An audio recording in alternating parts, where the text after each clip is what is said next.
Good afternoon. Can you hear me? Yes, Mr. Gaurav, welcome. We can hear you loud and clear. We are now live and the program will start very shortly. It's 2:58 uh, and the scheduled time is 3 p.m. and we have a lot of participants already logged in. So that's wonderful to see. And more are rapidly joining in. Fantastic. Good afternoon, Sanjay. Very good afternoon, Gaurav.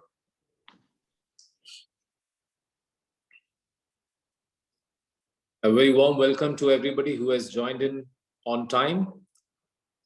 We will wait for around a minute or two maximum, and then we will kickstart our session. So welcome once again to the Masterclass on ESG, organized by Marsh and PARIMA.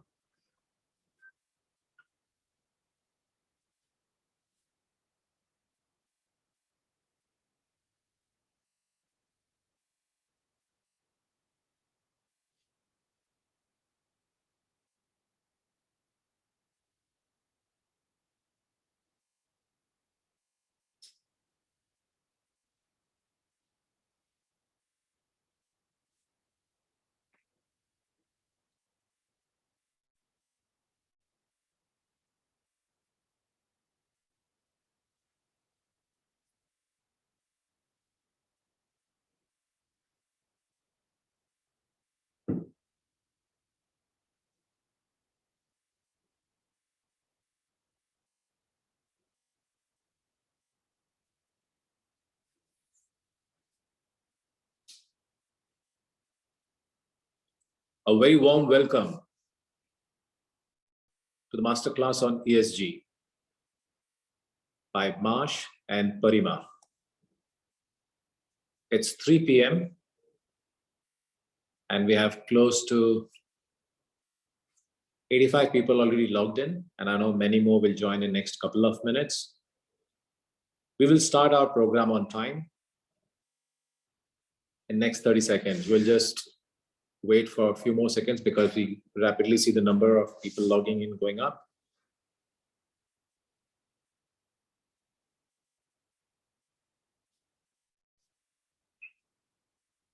Great. Once again, a very warm welcome to the webinar on ESG, Masterclass on ESG, organized by Marsh and PARIMA. I am Sanjay Kedia, CEO for Marsh in India. It's a privilege and honor to do this program together with PARIMA, and that too on ESG. Let's roll the slides. We all know how to use Zoom. One quick message so that we make the entire program far more interactive. One request: at any point of time, you have a thought, you want to raise a question, please click on the Q&A tab, not the chat, the Q&A tab, and raise your questions.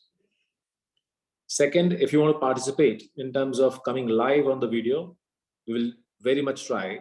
You please raise your hand. Also, we would urge everybody to participate in giving your views on the polls, which will be throughout the program, will be running. Thank you. Next. Once again, a quick introduction for the people who have joined in late. I see the number of people rapidly increasing. We have 125 people already logged in, and I know many more will be joining in. There's been a tremendous response. In spite of we being webinared out and zoomed out, ESG as a subject has got a lot of attention and interest. ESG, why is it important for you? We know investors are asking for it, be it the lenders or the private equity or any form of equity. It is certainly a huge risk, and it's a way to manage the risk in an organization, but it's also a source of competitive advantage. It is very much emerging part of a strategy of what you do and not do in the entire business planning. It's something seen as a healthy part of as a good employer, as a right place to work with regard to colleagues and even communities. And it's far more pervasive than we realize, because it gives a confidence to all the stakeholders around. And we have seen it's very much a compliance issues as well, because number of regulators, including the listing regulators, capital market regulators, and all others, and even company law board and so on and so forth, are increasingly bringing in the frameworks around ESG as part of the requirements. It's amazing to see how pervasive and how widely it is touching and how intense the subject is becoming.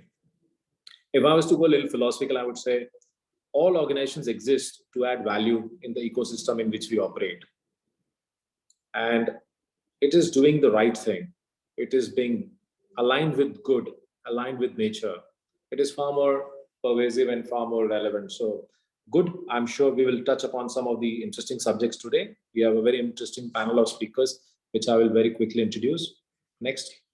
But before that, a quick 2 or 3 comments. Marsh and McLennan also has made a global commitment with regards to ESG. We may not be a company which is in power manufacturing others, but it's something which is so pervasive that all organizations, including a professional services firm, they have a clearly defined ESG goals. 1 or 2 quick things. We are a carbon neutral company already. Single use of plastic is to be eliminated as a goal. Inclusion and diversity, we are already seeing 31% of a female representation at board, and so on and so forth. Just a sampler to give a sense that how different companies are evolving their own ESG frameworks and goals. Next, moving to a quick introduction of our panel members and speakers. I'm extremely thankful that all of them have come forward to participate and be your speakers. We have Gaurav Sarup, he's the Director ESG, Carbon and Social Performance at Vedanta. Soni Srivastav, a friend and a colleague long back and now responsible for Deutsche Bank entire APAC region as a head of corporate insurance and a board member for PARIMA as well. And we have Nitin Nair, group head insurance for the entire RPG group and also a board member for PARIMA. And my colleague from Marsh and McLennan from the Asia region, Graham Riddle. He spends his life doing consulting work around the ESG. So we have a very interesting panel, a very diverse panel, and I'm sure we will have a lot to learn from them. With this, I hand over to Soni Srivastava, a board member of PARIMA and a Deutsche Bank APAC leader for insurance. Soni, over to you. Thank you so much, Sanjay. And just for the interest of all the participants, I don't know if we can see, we have over 180 people already logged in. So this is the level of enthusiasm I rarely see in this world, which is already zoomed out. Soni, over to you. Thank you so much, Sanjay, for your kind comments. And thank you so much for giving such a relevant context setting for all of us. Yes, it's an extremely interesting topic for everyone. And I'm just going to take a very quick couple of minutes to introduce PARIMA for people who are not familiar with what PARIMA is all about. Sahil, could you take the next slide, please? PARIMA basically is a Pan-Asian Risk and Insurance Management Association, and it's an association that is committed to education and awareness of risk issues and best practices in risk management across all of the Asia-Pacific region. This is a forum by risk managers for risk managers, so it's a network for people like us to discuss our uppermost thoughts as far as risk and risk management is concerned. Who can join PARIMA? As long as you're managing a risk function for your organization, whether it's business continuity or it's cyber risk or it's people risk as far as HR is concerned or audit or compliance, this is a forum that welcomes you with open arms. And as they say that, the best things in life are free, there is no price tag to the PARIMA membership. We are strongly committed to the fact that education and awareness is invaluable, and therefore the membership for PARIMA is absolutely free for all risk managers. Just to give you a flavor of, what does PARIMA do, just to give you an idea on what all were the kind of events that we did in PARIMA in last year. This is just a small little calendar of events that you can see, basically covering all kind of risk from, the pandemic risk to the climate change to geopolitical risk, cyber security, employee health and well-being, mental health, hardening markets. All the topics that were there in, the uppermost concern as far as risk managers across the region are concerned are things that, were in the forefront of discussions as far as PARIMA is concerned. We also have a flagship event, which is called the Resilience Week, which we conduct every November, where we have, various global and regional CEOs and speakers coming in and it's a week-long event which is done in sessions. But this is something that is of great interest and great learning for all risk managers. This year, we have the Resilience Week from the 7th to 10th of November.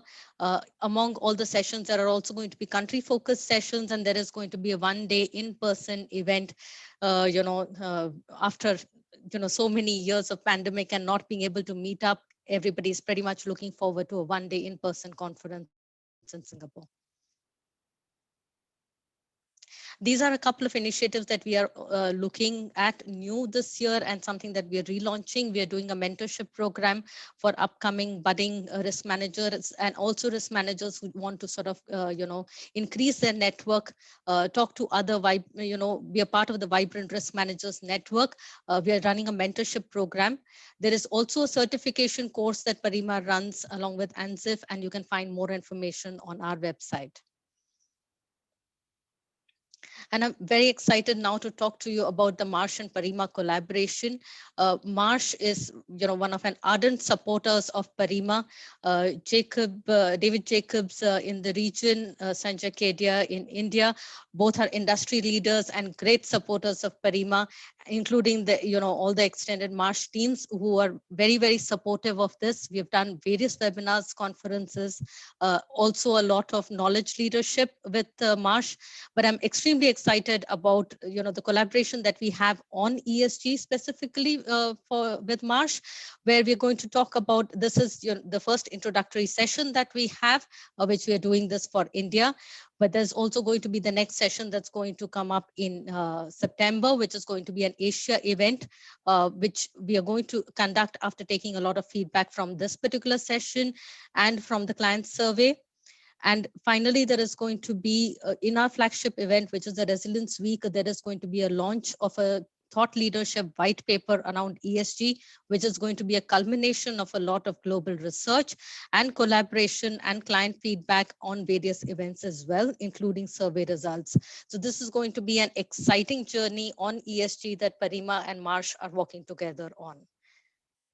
Just as a final word, please do join PARIMA. The more people that we are, the stronger is the network and greater is the value that all of us get from this.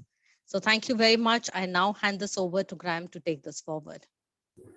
Thank you so much, Soni. And first off, just let me thank all the PARIMA colleagues and Marsh colleagues who've worked incredibly hard on pulling this together. And I'll preemptively thank Gaurav for the conversation that we'll have in a little bit. So a poll question has just popped up. A couple questions from me at the start, just before we set the scene on ESG, sustainability, climate change, and how it's evolving globally in Asia and in India with some specificity. So a question up there at the moment, how central are these issues becoming for your industry? A very yes or no question. Let's see how the results go on this one. If we have any, yeah, so 99%. If anybody that wants to share which industry isn't being touched by this, maybe pop that in the Q&A. But yeah, I think that goes to show how pervasive this topic is and why, just to keep Sanjay's running total up to speed, we're now up to about 210 on the call. So why we have so many people here today. And a second question before I go into some content is, if we go into a bit more detail, what are the specific issues that are key drivers for change when we think about ESG for your industry? So is it, sourcing of materials and supply chain challenges? Is it vulnerability to climate change? Is it energy consumption? Is it health and safety? Is it corporate governance? What's top of mind for your industry right now? Or is it something completely different as well? We don't have an other, but that's a chat option.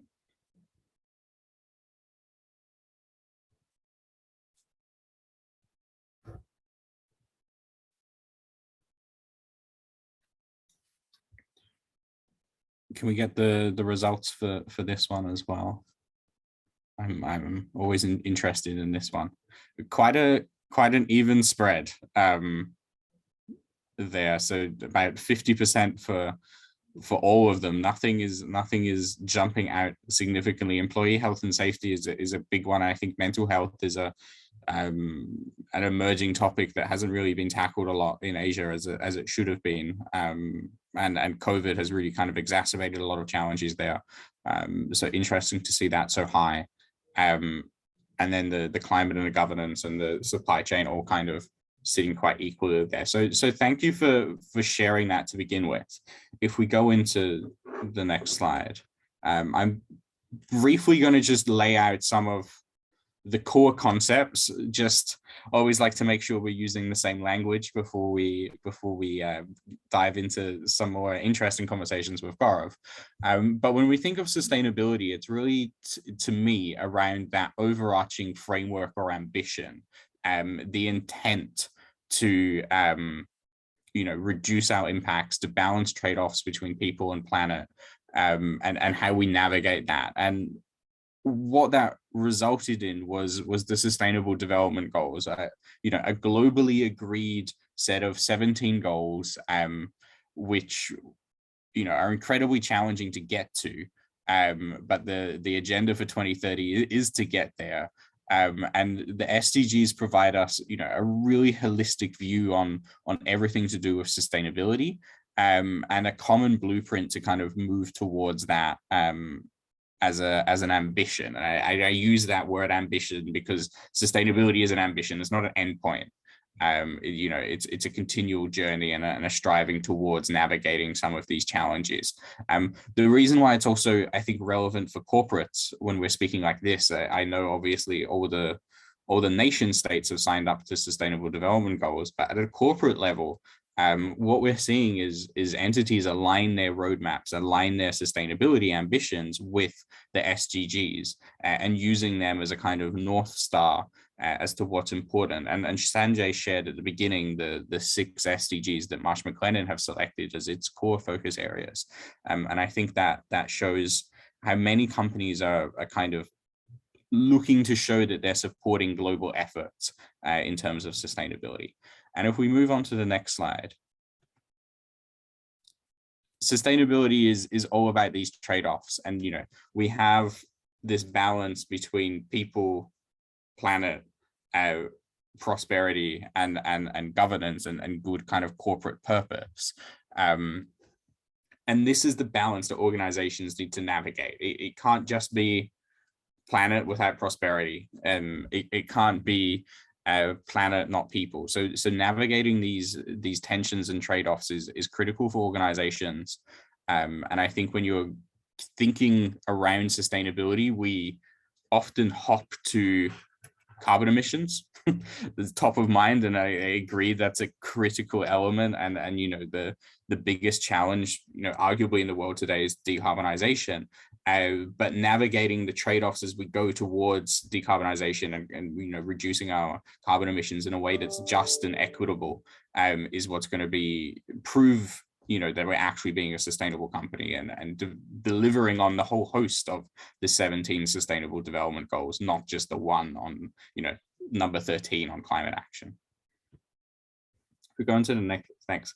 And I just want to lay this out here because what we really believe, and how I'm talking to companies and what companies are increasingly seeing, is that climate and sustainability is becoming the biggest driver for transformation for businesses in this decade.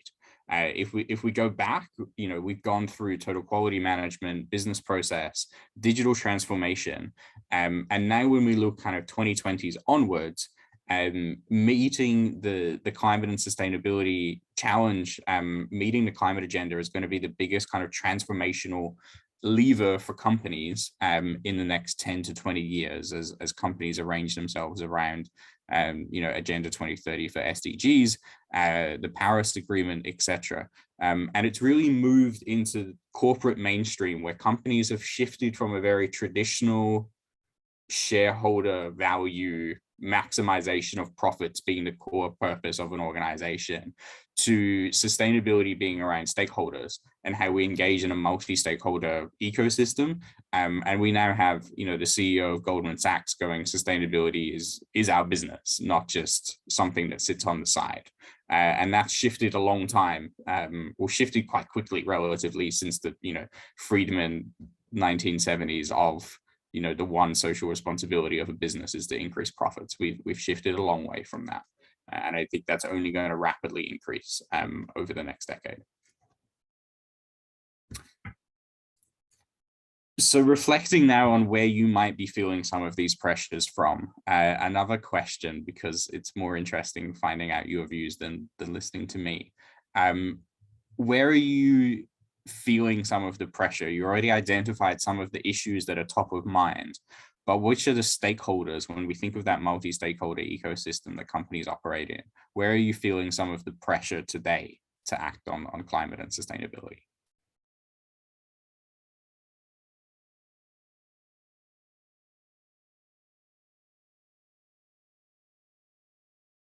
You get results. Pretty equally spread there again. Regulators and investors, I think, top of mind, and I think that's relevant with the increasing regulation and the BRSR that's happening in India right now. That the regulatory environment is the key bit. The capital markets, getting access to finance, credit, etc. Raising capital is definitely top of mind as well, and international capital is increasingly being directed in terms of sustainability. So no surprise there that those two sit at the top. And I think consumers and employers expect more pressure, I would say, on those fronts. If we go on, thanks. And breaking this down, so we do, see pressure from each of these four stakeholders, and there's massive amounts of data points out there from each of these stakeholders as to why this is creating pressure for businesses. And if we look at investors and regulators, I consider that really top-down pressure. Can you demonstrate your sustainability performance is aligned to my investment mandate? That's what investors are looking for. They have their ESG framework. They have their sustainable investment framework. How can you prove to them that you fit within that framework, that you deserve access to sustainable financing, that you shouldn't be, excluded from access to certain products or certain lines of capital, etc. Regulators are really looking for, are you actually governing your business properly, given the mandate, given the imperative to change and to act on climate and to act on sustainability? Are you actually set up to deliver on this? Are you reporting in the right way? Are you being transparent with your stakeholders in terms of how you're delivering on sustainability? So those are really top-down pressures. And I think, the results earlier show that the top-down pressure is what's top of mind right now. Customers and employees is a very bottom-up pressure. We've seen this increasingly with COVID. More people are aware of what they're doing with their time. They care about, everything has changed in perspective around, what becomes important and things like that. So how you're spending your time, either as a customer or employee, how you're spending your dollars as a consumer is really critical. And when we speak about customers, it's not just B2C, it's B2B as well. When you think across your supply chain, globally, there is this pressure around ESG. Big corporates globally are making these very large commitments. This will get cascaded down their supply chains. Their scope 3 emissions are the biggest unknown, the biggest bit for them to tackle. And a lot of the scope 3 emissions exist in this part of the world. And we're going to, I would expect significant pressure on assessing and then reducing the scope 1 and scope 2 emissions of global companies' supply chains. That's going to be a big piece. So it's not just B2C. And employees, they want to know that their employers align with their values. And that's increasingly, that's growing over COVID. And there's a lot of stats out there as well to show the flip side as well. Companies have performed better by looking after their employees because of their sustainability policies, because of their social policies, and actually performed better during COVID. in terms of share price and revenue, because they actually managed to hold on to their people. Their people didn't leave. They didn't get the Great Resignation. So those are really important points to consider. And when we take a broader view, this is the results from the Global Risk Report over the last 10 years, which is a publication that we work very closely with the World Economic Forum on to publish every year. And we see at the macro level, environmental risks, particularly climate-related risks, have grown. When we look at the top table, it's all green. Infectious disease in 2021 obviously was a top of mind risk, but apart from that, it's been green for a long time, and we see that kind of shift away from economic risks, particularly in terms of impact, into environmental risks and social risks, and the link with geopolitical and societal risks. So these are all ESG concerns that are top of mind for the global leaders and CEOs, particularly around climate change. And how we're seeing that, if we go into the next slide, how we're seeing climate risk emerge for businesses is around three different vectors.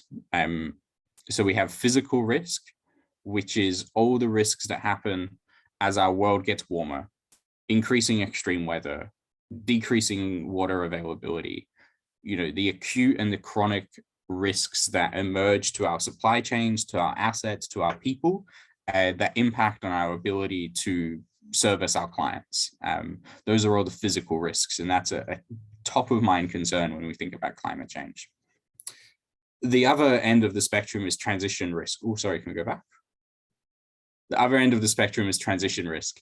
And these are all the risks that emerge as we move towards a net zero economy. So the world is going to have to shift significantly if we hit net zero by 2050 or 2060 or 2070, whatever it is.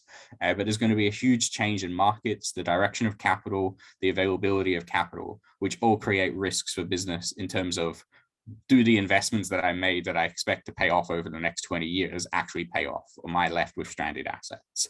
Am I going to have a market anymore because actually consumers want far more green products? And finally, liability risks. If you get either of those two wrong, increasing risk of being held liable by your stakeholders for mismanaging these risks. And we're seeing this grow globally, and there are emerging examples in Asia as well, in the Philippines, in Indonesia, in the last 6 months of liability risks associated with climate change coming up, which before then we never thought we would see a big liability risk concern in Asia, but it's bubbling. And how the world is responding to this in one way, if we go on to the next slide, is what's called the Task Force for Climate-Related Financial Disclosures.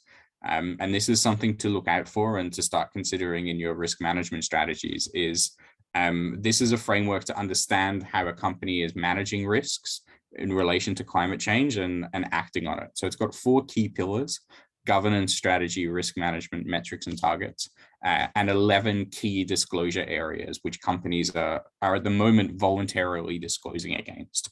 But some of the world's biggest investors are kind of mandating this within their portfolio, that they're expecting companies to disclose associated with this. We go on to the next.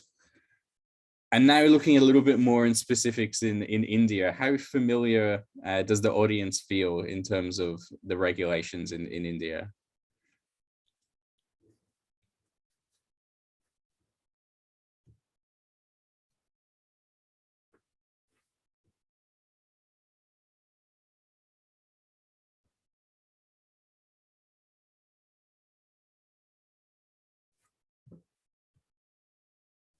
We have the results? No. Okay. So, let's spend a little bit of time on the next slide then and share some of what we're seeing in terms of regulations. So traditionally, corporate social responsibility has been a key anchor, and I think there's been a focus on some of the reporting requirements in India on what's considered corporate social responsibility. ESG has kind of come along and usurped and swallowed up corporate social responsibility just because of how pervasive it is and how holistic it is. I guarantee if we ran this webinar 2 years ago on corporate social responsibility, we wouldn't have 250 people on the call. Definitely not risk managers. So that shows how we're changing in terms of ESG, and it's because we can't access capital. We can't get consumers to buy what we want. We can't attract the talent that we want. So ESG has become far more critical in that case. And we can see over, from 2009 up until 2021 with the, with the BRSR, an increasing scrutiny on far greater focus on ESG and more specifics on data reporting, specific parameters, and making it mandatory for the top 1,000 listed companies in India. And a couple of takeaways that I get from this slide is there's a lot of change. This is a rapidly evolving regulatory environment, which is a risk in and of itself for businesses as to whether they're keeping up to date. We're also seeing a kind of exponential acceleration. So, the time between changes in the rules is shortening, and the extent of changes in the rules is growing rapidly. So if I was to pull this line further and compare how other countries have kind of traversed this role from voluntary guidelines around corporate sustainability, corporate social responsibility into mandatory ESG reporting, in the next couple of years, we can expect climate-related reporting. We can expect mandatory climate-related reporting. We can expect assurance on these reports. We can expect significant scrutiny from the regulator on these types of reportings and mandatory metrics and things like that. So just to pull this line a little bit further, it's only going to increase further. And if we go into some of the reasons kind of why, and how companies are responding to the regulatory environment plus the pressure from different stakeholders, I think there's kind of 4 main elements of focus that we see in India. One is on carbon reduction. We've said right at the start that the kind of imperative to decarbonize is critical. There are increasing pressure on companies to make climate commitments and to make carbon reduction commitments and carbon management strategies. That's only going to accelerate, and I think change the ballgame quite a lot in terms of competitive advantage, because there are what one would call greeniums or green premiums. So products which are carbon neutral, products which are net zero, do attract higher value because companies are looking to hit their targets as well. So there's opportunity for businesses there too.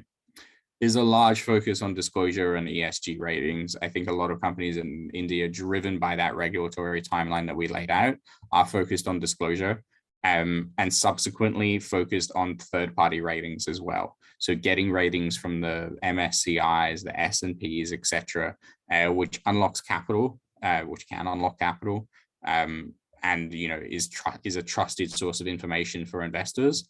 That's a big focus. A couple more on financing too, and both sides of the coin for financing. One is pressure from the FIs on corporates. So the financial institutions themselves are making commitments in terms of sustainability. That's being pushed down, of course, to the corporates that they're lending to. So pressure there that we're seeing quite a bit in India, and a growing focus on sustainable finance as well. So there's better conditions, growing access to sustainable finance on the condition of meeting certain sustainability metrics or targets and reporting over that over time. So both sides of the coin, the carrot and the stick that's available from the financial institutions. And briefly on TCFD, I mentioned this, we are seeing a growing uptake of TCFD in India as well. That graph on the right-hand side is indicative of what we're seeing globally. So last year, when I was talking about TCFD, there was about 1,200 companies globally that had voluntarily signed up as a supporter of TCFD. This year, it's 2,600. So a significant growth in 1 year in terms of who is publicly coming out and supporting this reporting. it's also becoming mandatory in places. The US, the SEC has just done it. The UK has already done it. Singapore's done it. Malaysia is doing it for financial institutions. So keep an eye on TCFD and keep an eye on climate risk as well is my warning to this audience. And now we move in terms of how you respond, and a couple more slides from me before we open the conversation. But do you think right now that your company has an effective process for understanding some of these risks and understanding some of the ESG issues that are most pertinent for it?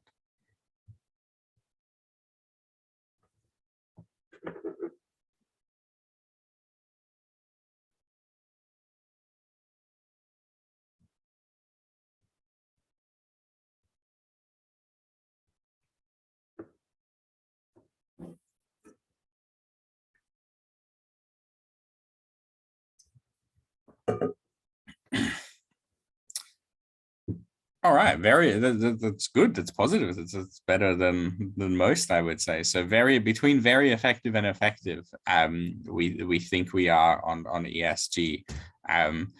Interesting to compare that to how well we understood the regulatory environment, because I would say regulatory risk is something to be considered here. But good to know that everybody thinks we're across this. I think we have one last question.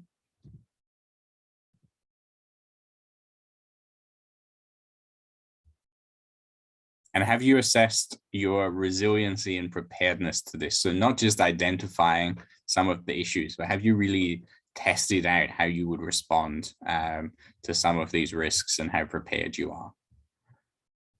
The next stage of an effective risk management strategy.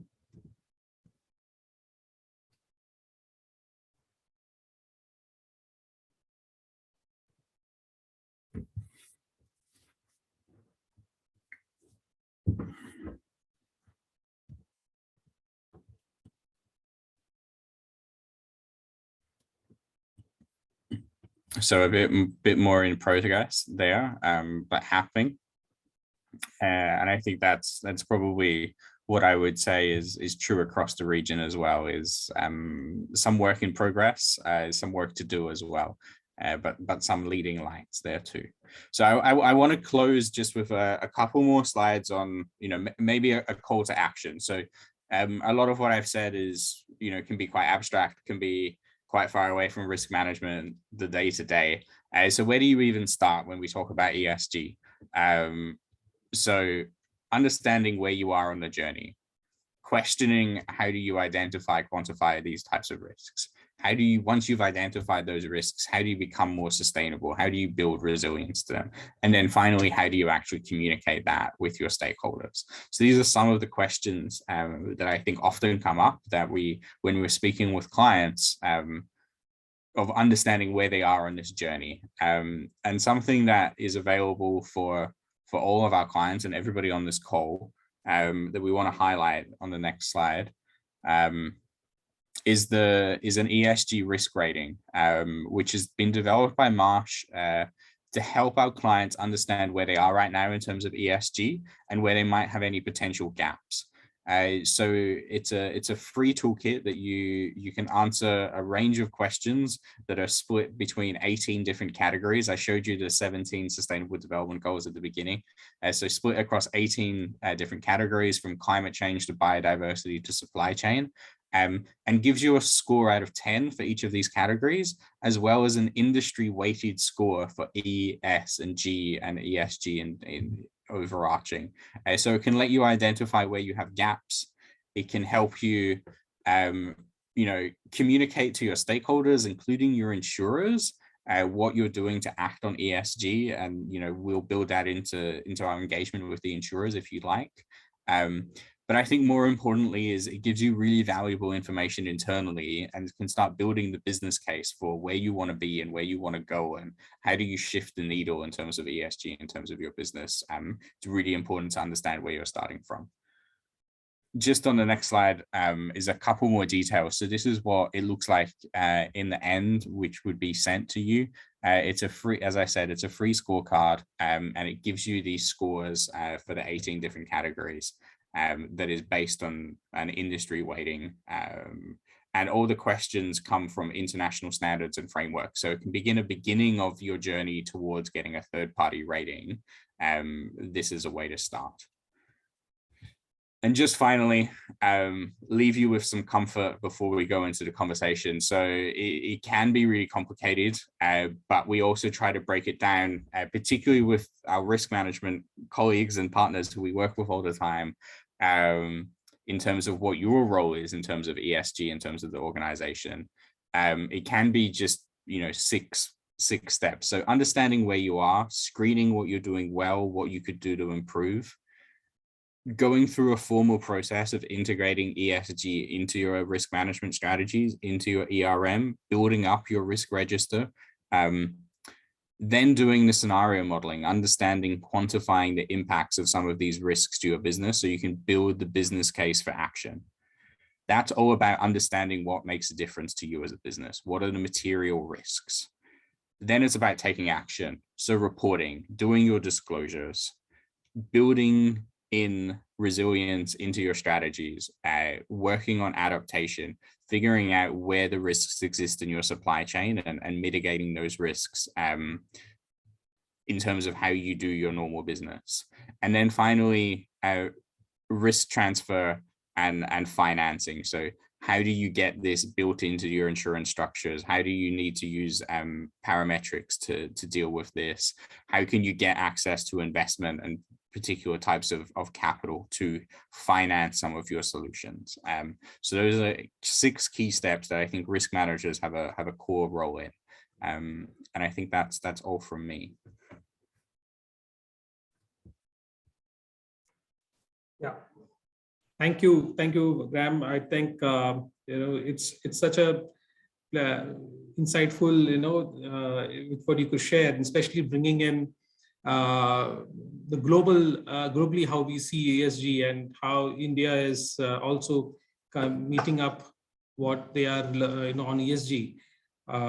With regard to, I think when we start the discussion, I think I know. So when we look at, as Graham presented, and I think Gaurav, I'll ask this to you.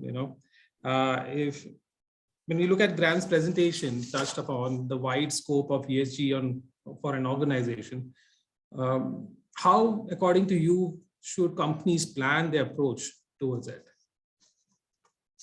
Thanks, Nitin. And firstly, good afternoon to everybody. Graham, Nitin, Sanjay, and everybody who's joining us from all parts of the country and the world. So thank you for being part of this conversation. Nitin, you ask a very interesting question, right? What is the approach that companies need to take on ESG? And I think usually what I've seen, especially in the Indian industry and Indian setup, many companies have started their journey on ESG, or as we used to call it, sustainability, until a few years ago, through the entire reporting process, right? And then eventually that evolved into looking at various aspects of strategy, risk, KPI setting, etc. Right? Everything that would make the system work and align itself to these concepts.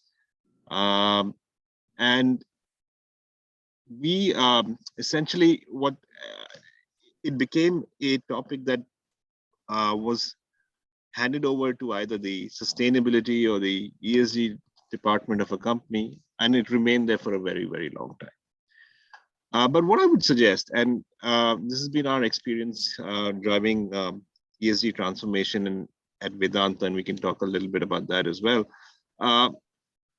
If you start looking at ESG not as something foreign to the organization, but as a management principle on how you need to reorganize and your business decision-making processes to account for environmental and societal impacts, right? That, I think, is a different way of looking at it. So just like in the 90s and 2000s, we looked at quality, right? And we became quality-driven organizations.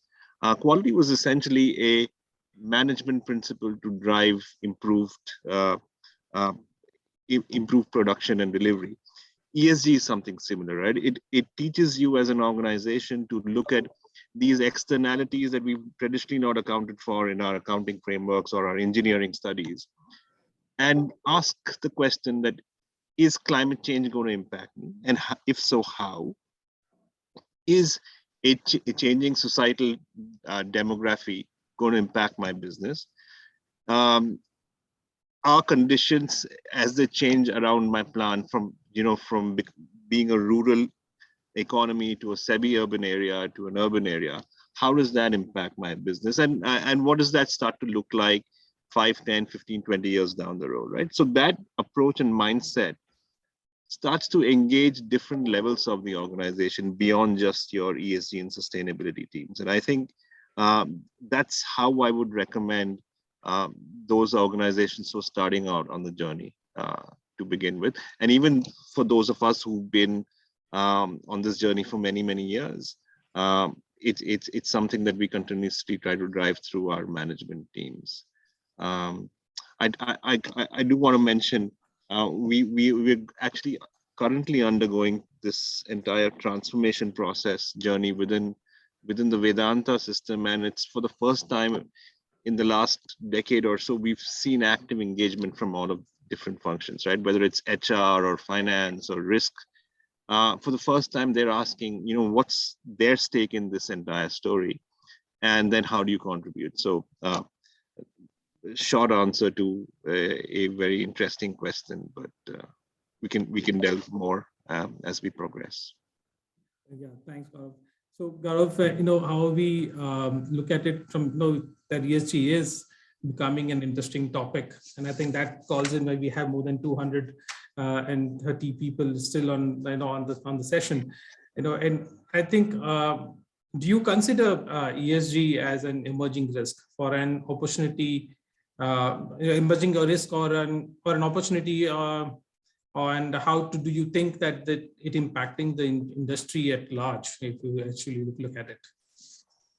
I mean, the short answer to that is it's both a risk and an opportunity, right? It's a risk primarily if you've not been able to identify the various factors that will impact your business moving forward, right? If you've not been able to recognize the externalities that lie in this environmental and societal domain, which will for sure impact businesses down the road.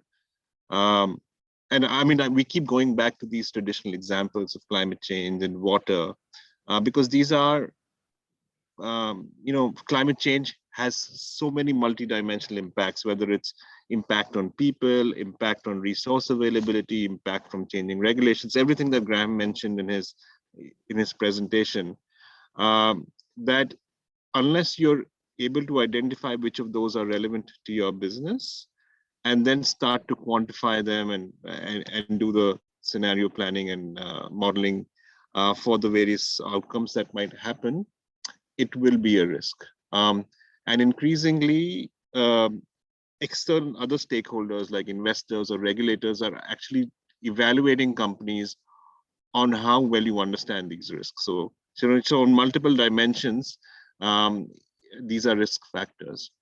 On the flip side, if you've been able to do this, what it allows you to do is prepare for the future that's coming, right? And we will all make mistakes in this because this is a very, very dynamic thing. We're learning on the job in many cases, but those mistakes are less costly and it allows us to pivot, right? So imagine hurtling towards a wall. It's much easier to do course correction when you're a kilometer away than to do course correction when you're 10 feet away. And that's really how I would look at it. From an opportunity standpoint, I think there are so many new solutions that the world needs that it's impossible not to think about the opportunities that get created, right? I belong to a company which is in a metals and mining sector. Now, this is a sector that's traditionally been looked at as one of the bad guys in the game, but really, unless the metals and mining sector transforms itself and takes on the responsibilities that come along with ESG thinking, you will not be able to see the transformation that's required as we want to pivot towards a greener economy, right? So there are studies that have been conducted that say that an electric vehicle requires 6 to 7 times more metal than a conventional vehicle. Now, if we're going to go to EVs and we're going to go to renewable energy and we're going to go to all of these green solutions, you cannot do it without the metals and mining sector being in the mix. And therefore, for us, it's an opportunity to kind of relook at all of these things and really see where we can add additional value to a global problem that needs solving. So, and I'm sure it applies equally to other industries and other companies as well. So yeah, risk and opportunity both. Yeah, thanks, Gaurav. I think that's, thank you so much for your insights. I think really, I think it gives much more clarity on how we look at ESG emerging as an emerging risk. Graham, if I have to ask you, I think you have made it look quite less complicated, as you just very simply mentioned in your slides, that with 6 steps for a risk manager, I know how it can be less complicated. I think this is something which, as a risk manager, which we and many of our friends in here who are risk managers, from a risk perspective, how are organizations responding to ESG? Have organizations factored ESG in their overall risk management philosophy? Yeah, thanks. And it was really great to hear Gaurav's comments to begin with as well. And just to add on to the opportunity piece too, I was working with another minerals, mining and minerals company around opportunities from climate change as well. And it was conversations around how do they not be considered a mining company, but more a material provider and operate in a circular economy, that the minerals that they dig up, using Internet of Things and the principle of a circular economy, how do they own them throughout its life? And, regardless of whether it's in an EV or a different type of battery, that the actual mineral still belongs to the company themselves, and they're just leasing it out, which, puts a lot of pressure on the company itself to maintain that mineral at its highest value. So really interesting opportunities in terms of different business models moving forward too. In terms of the risk manager, it's interesting, and it's, I would say, mixed. We did some research globally earlier this year on different stock exchanges around the world, FTSE, New York, Hong Kong, Europe, Singapore, and in the US and the UK, we saw, and Asia as well, we saw 20 to 30% of companies considered ESG related risks in their principal risk register, which is quite low, really. In Europe, 90% of companies included ESG in their principal risks. So it's not, I think, making it up. I read it to my detriment. I read a lot of annual reports. I read a lot of sustainability reports. I find it really interesting to compare the risk management section of an annual report to the materiality matrix that exists in the sustainability report. And there's often a disconnect. And one of the things when I talk to clients is I'll search their sustainability report for climate change and find 100 references. And then I go to their annual report and search for climate change and I'll find 1. And that shows a big disconnect between what the sustainability team is doing and how the strategy and the risk teams are embedding it into their thing, and how it sits within the core group of exec. What was interesting though, when we did the research on disclosures, was in 2020, annual reports, pandemic as a risk, never mentioned.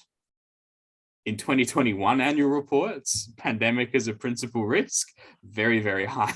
So it's kind of one of these challenges of what else at the bottom of your risk register is not being dragged up to the top. And I would challenge the risk managers to think of it like that, because in the risk world, we have this really bad view of dealing with the last crisis like it's the next crisis. And, I think we need to start being creative with that. And I think what we've learned through COVID and now supply chain and inflation and all of these things that are happening right now is a linear risk register doesn't really work for this anymore.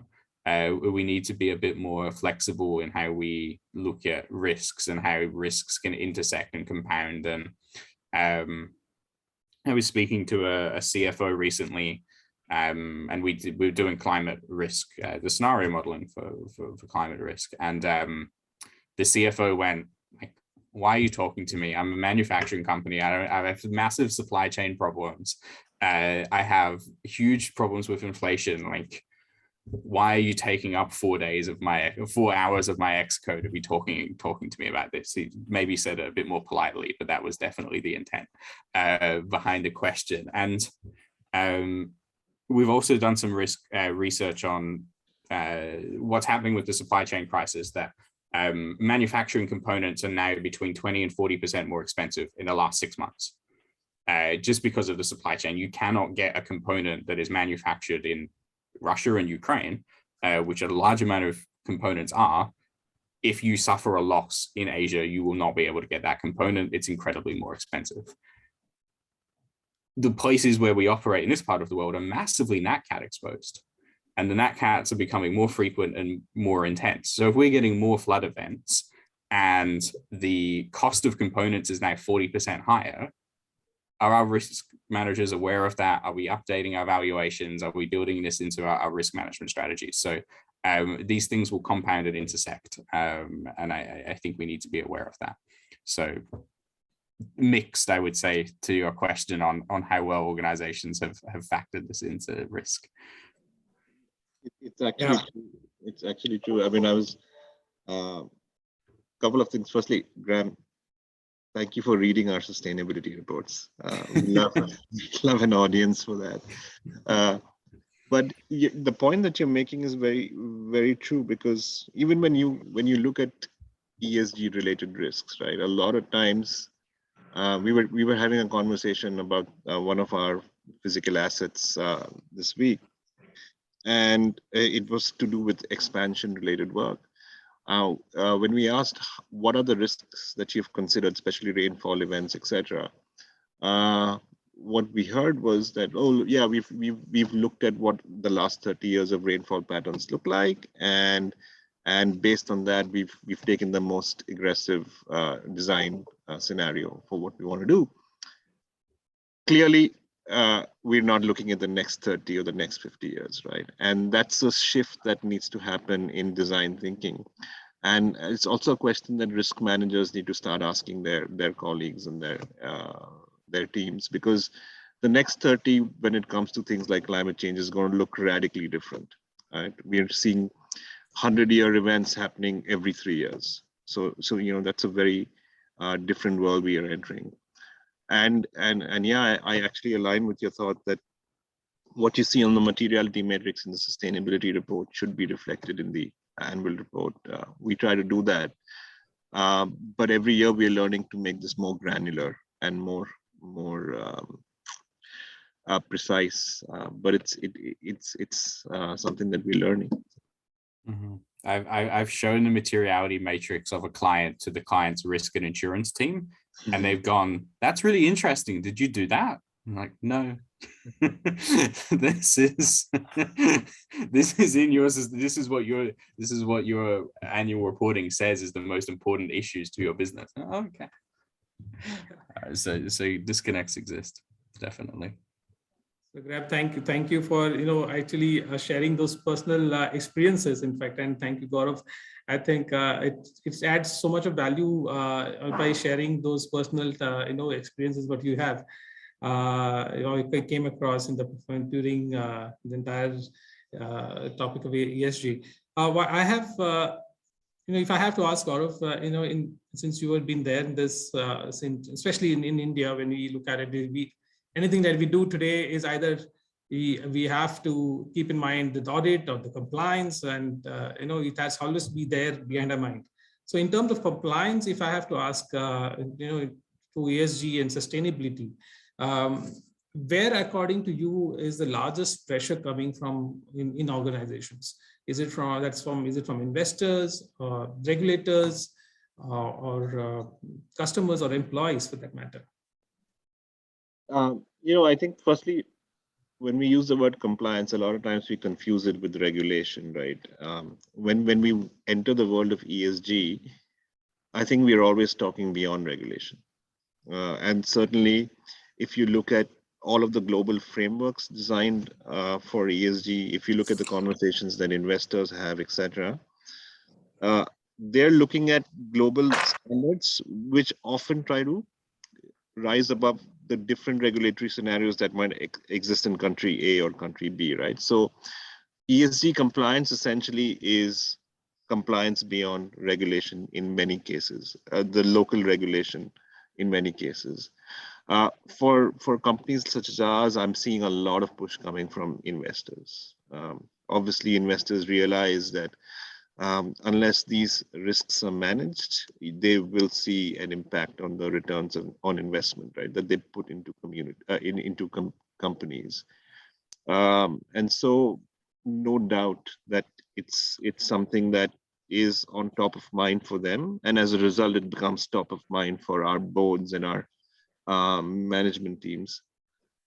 We're also surprisingly seeing, I wouldn't say surprisingly, because I think your poll results earlier pointed to that. But we're also seeing some customers ask for more ESG driven or ESG compliant products. Earlier late last year, we took on a net zero target at Vedanta. And subsequently, our aluminum sector, which is also one of the biggest emitters of GHG gases for our company, they went back and looked at their processes, and they were able to actually release a low carbon line of aluminum using renewable energy in one of their pot lines, and recycling some aluminum through their waste, etc. Improving metal recovery. Very small amount given the overall scale that we produce, but immediately there was a demand for that product, right?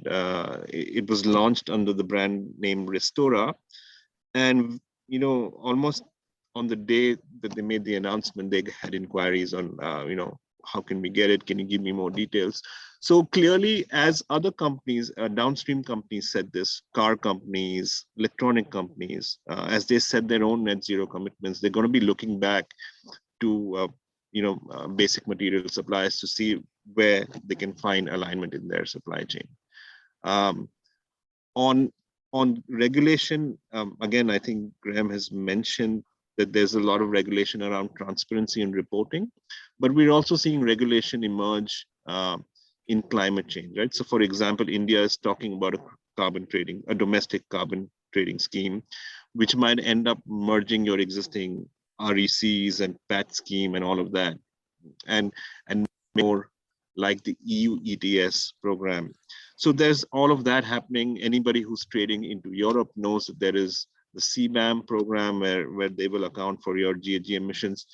So pressures are coming, I think, from multiple stakeholders. It'll be different for different people, but I think if we asked everybody to raise their hands and do a poll, investors would stand out at the top of the mix, right? Because they're really driving the conversation.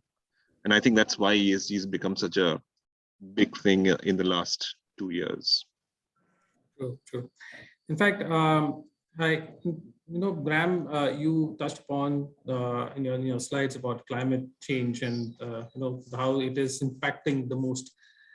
Today, all of us have been experiencing how monsoons have shifted, summers have become hotter, the sea level increasing as we go ahead. And I think somewhere we realized that one of the key areas on ESG is the climate change. So when you consider climate change, if you consider the largest emerging risk in all times, would you like to share a few examples on the best practices in the industry, globally, how it has been seen, whether in the industry, how to address the risk on climate change? Yeah, sure. And I think Gaurav mentioned some of the, the standard type of modeling and scenario analysis approaches to it. But I think and again, Gaurav mentioned it, it's really around embedding it into design, and it's really challenging because for all my indiscretions, I'm a civil engineer. Everything you're taught in civil engineering is look backwards, get your 100-year design flood from your statistical flood model, your statistical rainfall model, pick your design event, 1 in 10, 1 in 50, 1 in 100, whatever it is, design for that, add a safety factor, done. That was based on the condition of stationarity though. And we're not stationary anymore in terms of our climate. So it becomes far more challenging to go, well, what is the design life of this asset? What is the range of possible futures that this asset could be exposed to? And how do we build that into our design strategies? How do we build that into our supply chain management strategies? And what I find really interesting is there's still a design principle that's focused on, well, when do I adapt to? Like, well, tell me what the 1 in 100 year in 2040 is then, and then I'll stop there.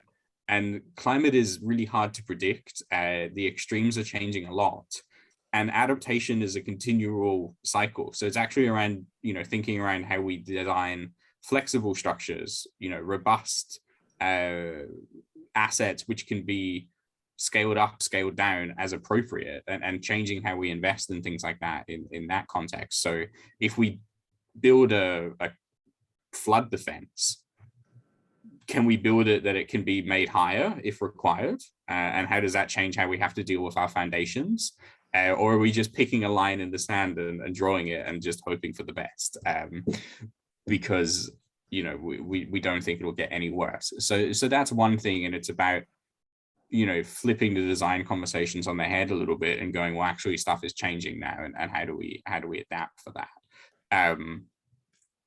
The other piece which I think is emerging in terms of best practice is a lot of focus on supply chain. You can deal with your own assets relatively okay if you want to spend the money and you want to invest in it. Engaging with supply chains is a big challenge. Understanding a company's supply chain is challenging, number one. Never mind engaging with them. We've done a lot of work with electronics, semicon manufacturers in China and Taiwan, massively exposed supply chains, big nat cat exposures, or hugely energy intensive. So everything that is challenging in terms of climate change. Some of the leading semicon manufacturers have a disclosure, have a commitment in their TCFD report, which is zero business interruption due to extreme weather. 0-day lost manufacturing because of extreme weather. That is their climate resilience target. And it means that they have gone and modeled flood risk and drought risk for all of their suppliers. For the ones that are high risk, they are engaging one-on-one with them in terms of how they build resilience into how their supplier manages these risks, because they've made the commitment of zero business interruption because of extreme weather. So that's really kind of impressive. But when we work with some automotive manufacturers, we've done some cuts of how you prioritize your supply chain. How much you buy from them is easy. How single source are they? How critical are they? Do you only have one provider of this component, or do you have multiple providers of this component? What we found was about 2% of their suppliers become in that top quartile of, we spend a lot of money and they're the only one that can provide us this. And that's the area of your supply chain that you want to be working in partnership with. You want to become trusted with them because you're really important. They're really important to you. You're probably really important to them. For another slice where you don't spend that much money and there's lots of options, you don't really care. There's another slice where you don't spend that much money, but you don't have that many options. And that's where you're trying to find new suppliers, trying to get multiple options to replace that. So different strategies for different parts of the 2x2. And I think we've seen that increasingly focus on that in terms of everything that's happening on supply chain right now. One other piece which I think is best practice and is challenging to grapple with for most of the climate scenario models is most of them focus on assets and not operations. The biggest risk is people and health and safety with climate change at the moment. Extreme weather conditions, if you look at your risk managers, if you look at your consequence classes, your financial impact will be really, really high to get into like a high consequence. One fatality will get you into an extreme class of your consequence classes. That's what's going to be the big driver of risk for an organization in terms of climate change in the next few years period. It's going to be the operational and the health and safety conditions. So that's something that I think best in class is really working on that and making sure they have the analytics to inform operational health and safety, working conditions, workforce management challenges around that. And one final one is how to navigate the relationship between the need to decarbonize and the physical risk elements. We work with some companies who are optimizing their HVAC to the nth degree to make it carbon neutral, net zero. So how do we optimize our air conditioning perfectly? And then I have to be the person who comes along and goes, but in 5 years' time, it's very, very hot. And your air conditioner is not designed for this capacity because you've tried to optimize for net zero. So navigating that relationship is going to be important, and exploring those types of things and the trade-offs and the tensions that exist there between the imperative to decarbonize and the requirement to be resilient to a lot of the extremes that are already built in. Those are some of the things. Ooh, one more. Can I have one more? Sorry. I'm just coming. Please go ahead. The other challenge with modeling, if anyone on the call has seen climate science modeling, it looks very smooth. It's a very smooth upwards trend. All the risk managers will know that that's not how it materializes in terms of impact for a business. It's the shocks that get us.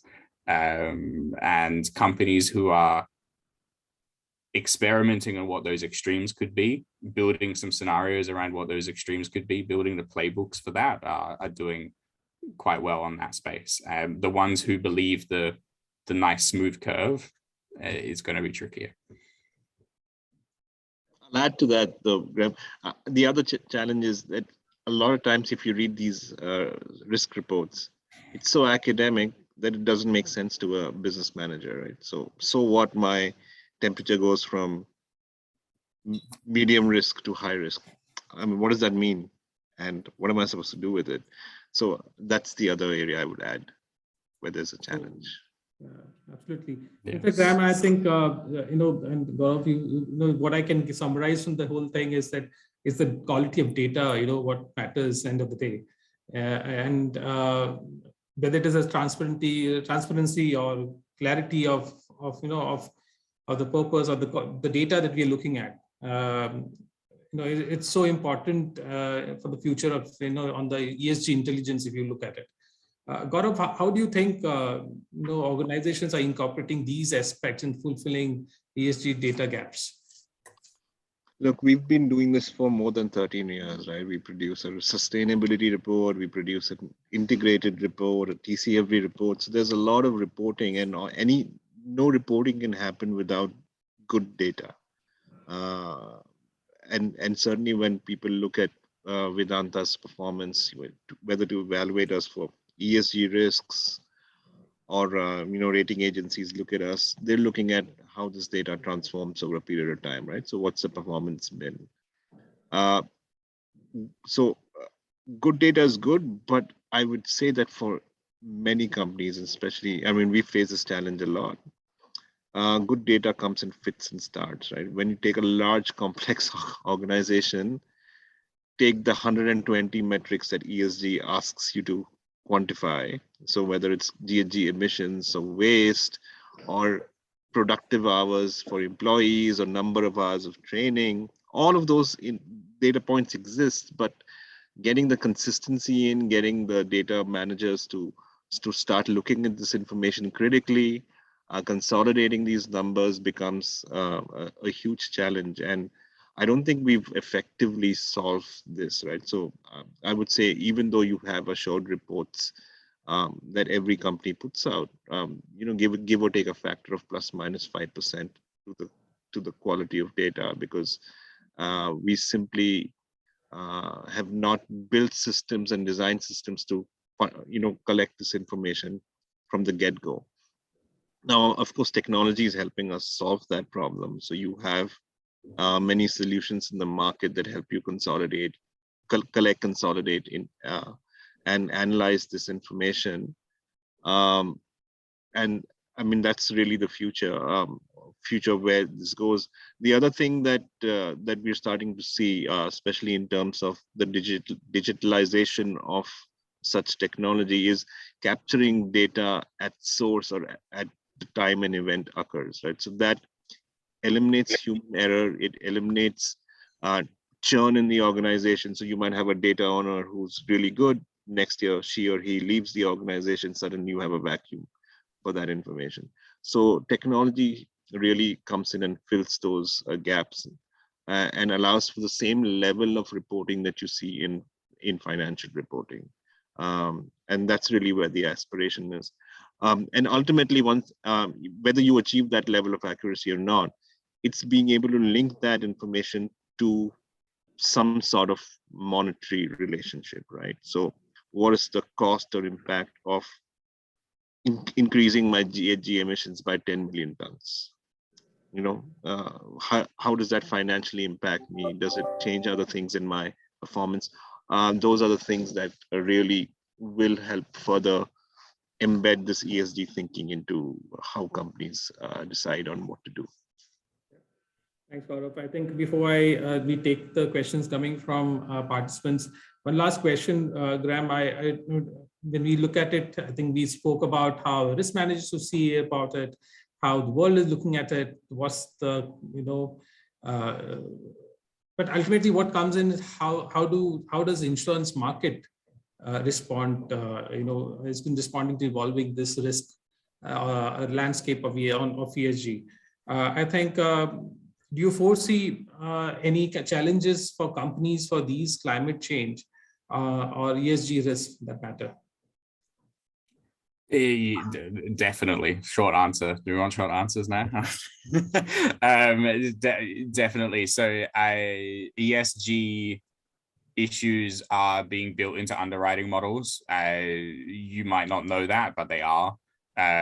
We did a survey on global construction insurers recently, so 16 insurance companies.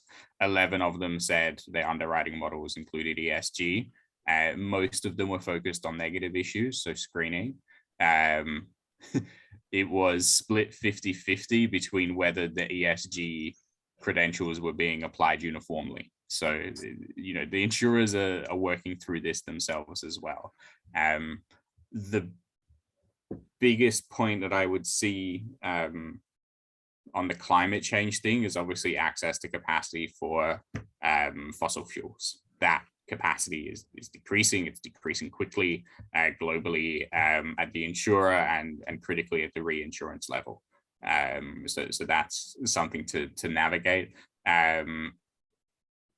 Specifically, if I was to look at like liability risk as well, a lot of the inspiration from the tobacco industry is being applied to climate change litigation. So it's not actually doing it, it's not disclosing it, it's hiding it. It's hiding the impact of your business on climate change. That's what you're getting caught for.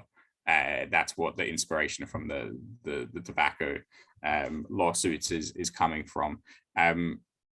So there's interesting things happening there. On the physical risk, which we were speaking about before, on the design standards, using your last 30 years of rainfall history to construct something now. An insurer in the US took a municipal authority to court over design standards effectively. So the municipality had said that its sewer systems were built for a 1 in 100 year rainfall event. The insurance company, when a rainfall event happened and everything flooded, the insurance company went, I'm not paying out on this because when I look at it, it's actually only designed for a 1 in 50 these days. So you were giving me false information. And it was a really interesting court case that played out. That ended up being settled, but effectively it was, you didn't maintain your drainage system appropriately and keep it to the standard that you were telling me it was designed to, because you were telling me it was okay for a 1 in 100 year flood, and it clearly wasn't okay for a 1 in 100 year flood. And it was because it was okay for a 1 in 100 year flood in the 1960s when it was built. So the insurers are wising up to this. And that's something to be aware of. So yeah, I'll keep it brief if that was considered brief. Okay, so Graham, I think there's I'll pick up one question from the participants who's come in. We have a question from Jan. The question is, ESG is a journey, and is there a recognized format which evaluates the cost benefit of ESG interventions? In other words, how can an organization decide what is the optimal level of intervention where value creation will temper off?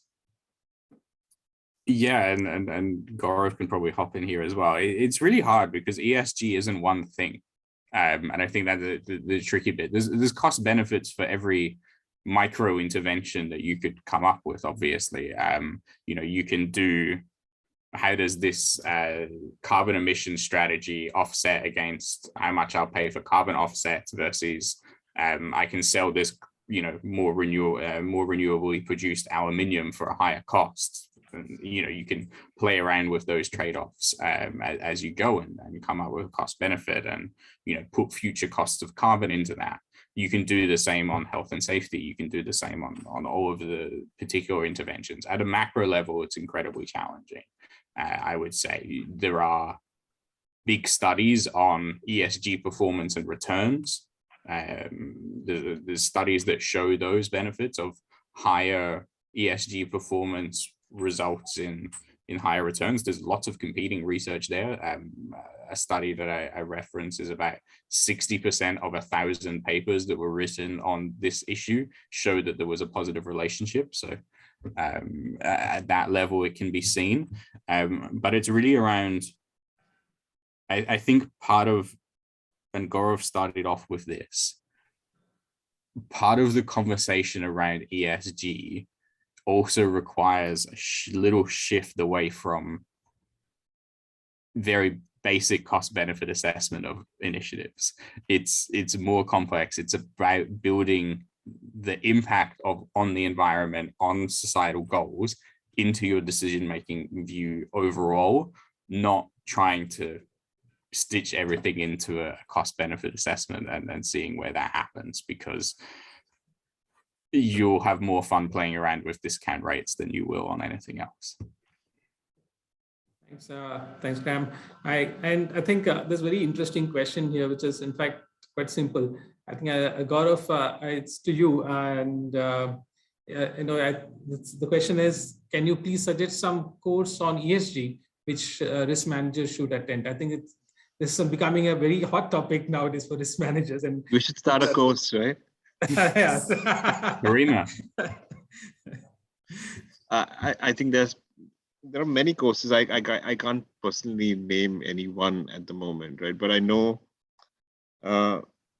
several organizations who've been in the game, especially consulting firms. Even perhaps Marsh would have courses for risk managers on ESG, right? So I would kind of direct you to that. I know we're facing the same challenges internally within our organization. And how do you train 20,000 people on what ESG means to them in their job roles? The only answer we've arrived at is we create our own academy to do it, because there is nothing out there that covers except going back to university. I don't think you'll cover that. But what I would suggest actually is to pick an area of interest, right? So whether it's climate change, whether it's human rights, water management, whatever that area of interest is, and look for courses in that thing, rather than maybe an ESG 101 course is required if you want to get a sense of what ESG means, and you'll find many of those things even online. But then if you want to deep dive on a particular subject, I think that's where the value creation will happen, because then you'll be able to relate this to whatever day job it is that you're doing, and translate that into something that's value for your business, right? So have a think on what that particular topic of interest is. Thanks, Gaurav. I hope I think you said we'll see how we can start something on our own. Yeah. So we have a question. In fact, it's very nice to see those questions even before we started, the session. So the questions is from Abhay, and I think I'll ask Graham to take this.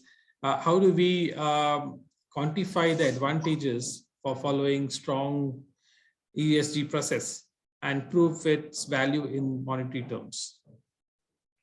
I think I half answered that in the last answer as well.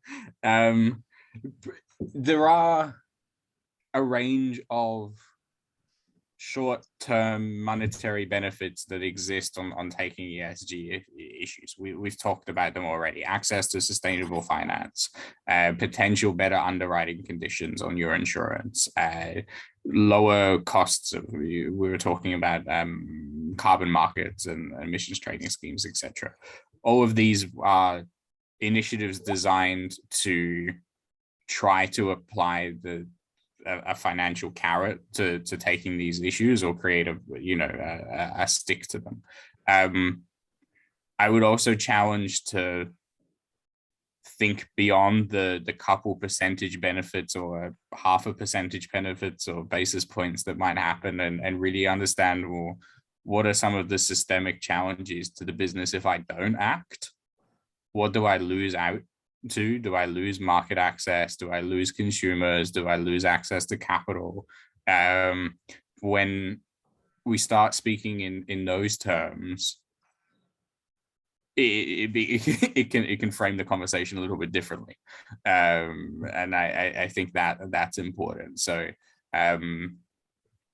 I got accused by a CFO of describing an obituary to them a couple of weeks ago, but it's my job and risk to paint the bad picture, and the bad picture exists.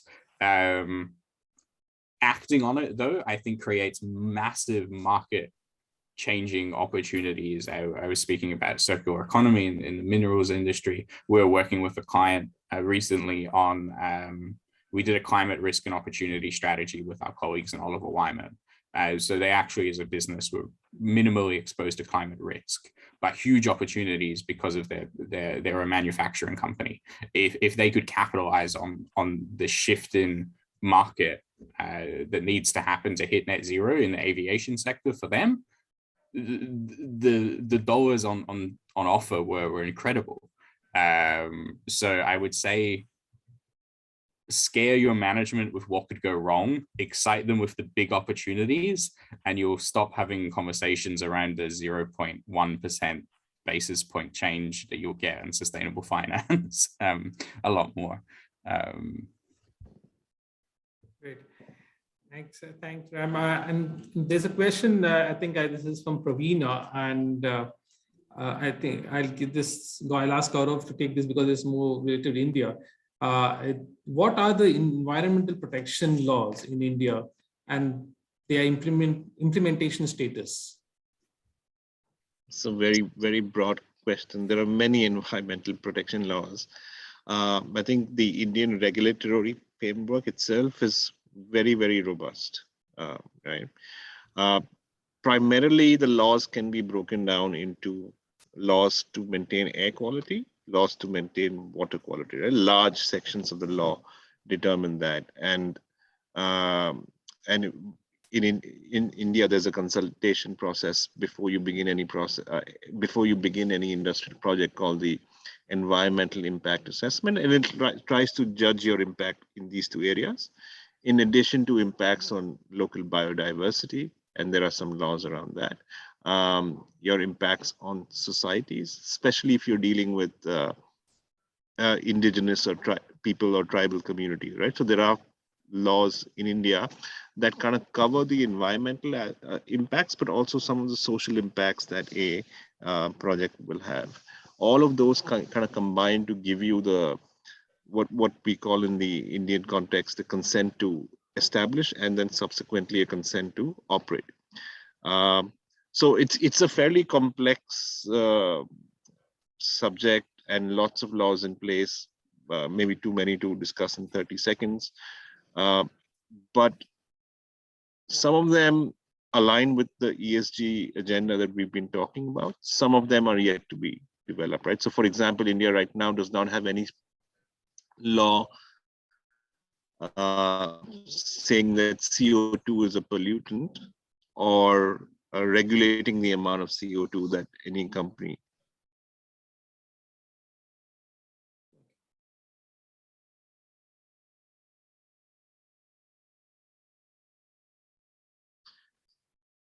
I'm sorry, I think my connection broke, so I don't know where I left off, but summarizing, lots of laws. Yes. Many laws are aligned to what we are talking about in ESG, but many laws are yet to be created. So no laws around climate change per se in the Indian context, right? No laws around how do you deal with biodiversity loss as such, right? You'll have sections of it. And which is why referring to global standards on ESG for your industry or general standards is a good place to start, because they tell you what the societal expectations are, what the global expectations are on the multiple topics that ESG deals with. Thanks, Gaurav. I think I'll take the last question in the interest of time.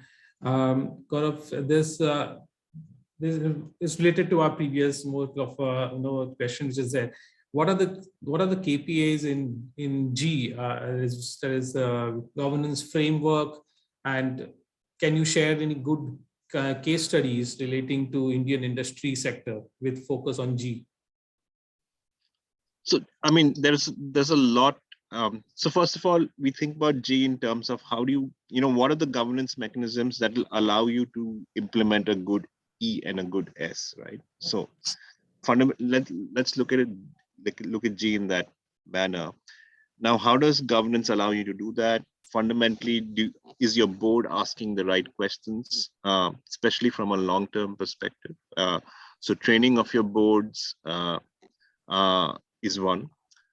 Is your management aligned to these long-term targets or these ESG targets, right? What are the KPIs that are part of your managers or your CXO's performance evaluation sheet?